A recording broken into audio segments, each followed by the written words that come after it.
Welcome back to Wack Facts with the Physics Whizzes. Let's start with how mirrors work.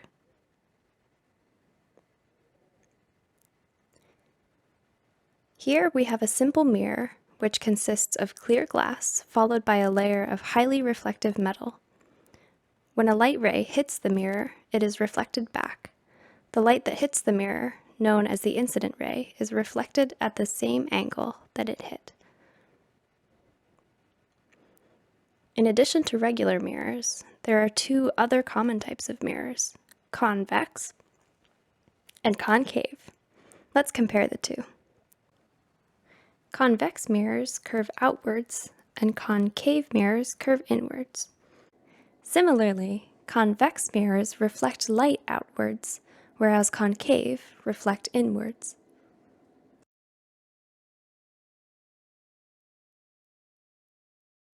Here's why. Curved mirrors have a focus point located at the center of the radius, referred to as the principal axis. Rays traveling along this axis reflect straight back. Rays parallel to the principal axis reflect through the focus. Rays passing through the focus reflect parallel. The rules for convex mirrors are the same, but the focus point is behind the mirror, so light reflects in the opposite direction. Here is an example of a concave reflection. The top of this object, point A, can be found using any two of the previous rules. Where the two rays intersect is the new location of A. Since point B is on the principal axis, we can simply extend it up, forming our new image. The diagram shows that concave mirrors produce inverted reflections, but something interesting happens when the image is between the focus point and the mirror. We can use the same two rules to find point A, and once again, point B is on the principal axis. Here, the reflection is magnified. This is why spoon reflections are upside down until the object moves past the focus point.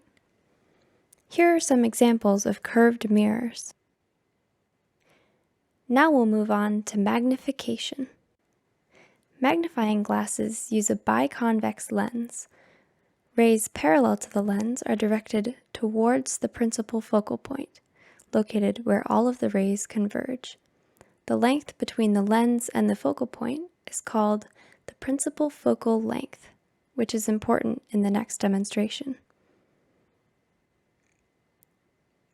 Using a magnifying glass, we concentrate the rays of the sun on a piece of paper to start a fire. We held a magnifying glass above a piece of paper and moved it to find the principal focal length, positioning the focal point directly on the paper. Although it was windy, this concentrated enough heat from the sun to burn the paper.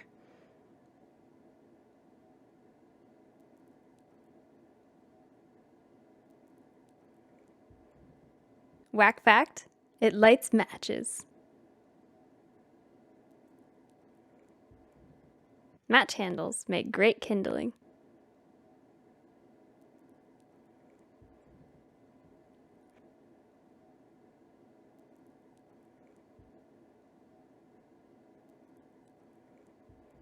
No arson today.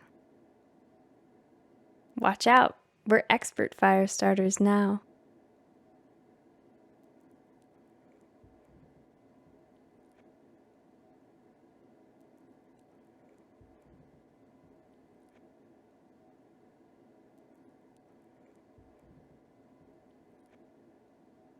See you next time on Wack Facts with the Physics Whizzes.